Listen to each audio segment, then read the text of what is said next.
Adieu cette équipe, j'espère que vous allez bien. Aujourd'hui, on va parler du Summer Game Festival qui a eu lieu le 7 juin 2024. C'était une conférence qui a duré à peu près 2 heures. Beaucoup de jeux, de nouveautés ont été présentés. Je vous mettrai dans la liste, dans la description, la liste de tous les jeux qui ont été mentionnés. Et moi, je vais vous partager 3-4 jeux que je vous recommande fortement. Nous allons les découvrir un instant. C'est parti.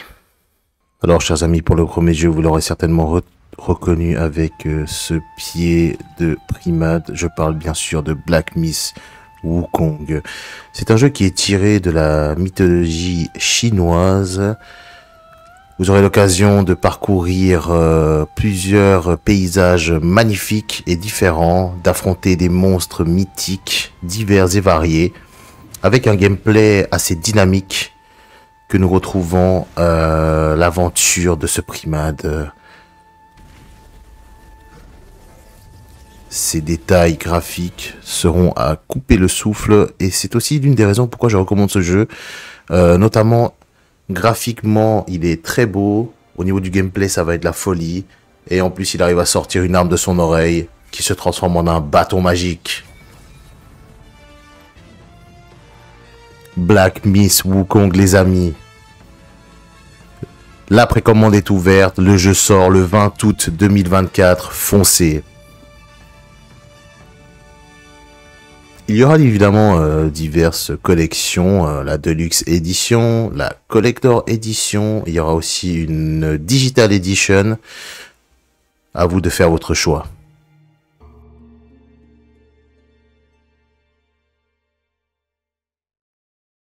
Le prochain jeu que nous allons aborder, les amis, c'est Dragon Ball Sparking Zero.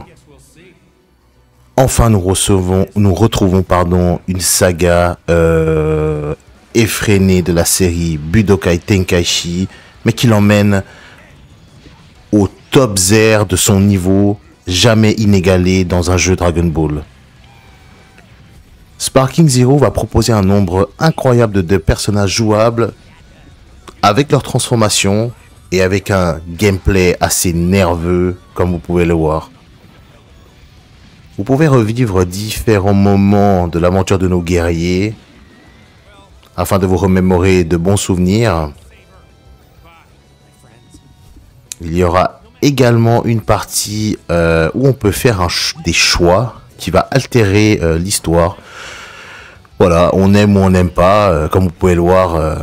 Goku qui se transforme en Super Saiyan contre Vegeta Gory. Trunks qui fait un Final Flash, c'est du jamais vu. Nous allons également retrouver des personnages de la saga Dragon Ball Super, notamment les Triangle Danger, Jiren, Beerus. Nous avons aussi les personnages Broly et Gogeta du film. Dragon Ball Sparking Zero sort le 11 octobre 2024. La précommande est ouverte. Alors pour le prochain jeu, nous retrouvons Monster Hunter Wilds. Je ne vais pas m'attarder sur le sujet car j'ai déjà fait une petite présentation lors du dernier State of Play de PlayStation. Nous retrouvons dans ce Summer Game Festival un nouveau trailer où on peut voir un peu plus en action nos héros chasseurs. Là, nous retrouvons un combat dans le désert. Il y aura divers gameplays sur différentes armes. Nous retrouvons notamment j'imagine que c'est le Light Bowgun. La grande épée également. Voilà, ici, là, le Light Bowgun. Je n'ai toujours pas changé d'avis sur ce jeu. La hype est à son paroxysme. C'est sûr que quand il sortira, je vais y passer beaucoup de temps. Afin de chasser ces différents nouveaux monstres qui nous seront proposés. Dont je sais plus comment il s'appelle, le Doshugama, quelque chose comme ça.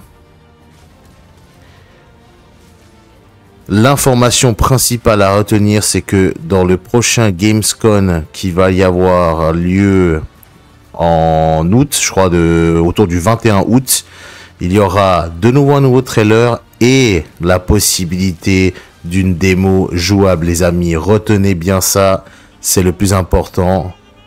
Le Doshugama, on va le terrasser. Tel un chasseur digne de son nom avec son petit palico et sa monture. Monster Hunter Wilds.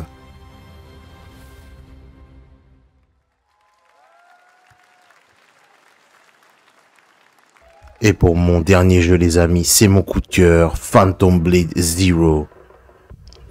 Comme vous pouvez le constater, il y a une ambiance assez japonaise qu'on retrouve. Voilà, notamment les armures, les chapeaux, etc. Le gameplay me rappelle fortement le jeu Sekiro Shadow Die Twice. C'est aussi une des raisons pourquoi je suis hyper hypé par ce jeu. Vous pouvez retrouver une ambiance assez lugubre avec des monstres, des adversaires divers et variés et des combats franchement ultra nerveux, ultra dynamiques. Regardez-moi ces attaques là, ça part dans tous les sens. Visiblement, il y aura aussi la possibilité d'avoir plusieurs armes, ce qui n'était pas le cas dans Sekiro. Les boss ont l'air ouf. Le gameplay dynamique est plutôt porté vers l'attaque. Donc vous voyez, hein, ça force le joueur à être assez agressif, notamment avec cette jauge de posture ou je ne sais quoi en dessous de la barre de vie du boss. J'adore le bruit retentissant de ces épées qui croisent le fer. Phantom Blade Zero. Pas encore de date de prévu, mais un World Tour Demo qui aura lieu au Gamescom de Cologne le 21 août. Et voilà les amis, j'espère que ma petite sélection vous aura plu. N'hésitez pas à mettre dans la barre des commentaires si vous avez vu la conférence, si vous aviez d'autres jeux, d'autres recommandations. N'hésitez pas à partager avec tout le monde. Merci à tous et en attendant la prochaine vidéo, portez-vous bien. Peace.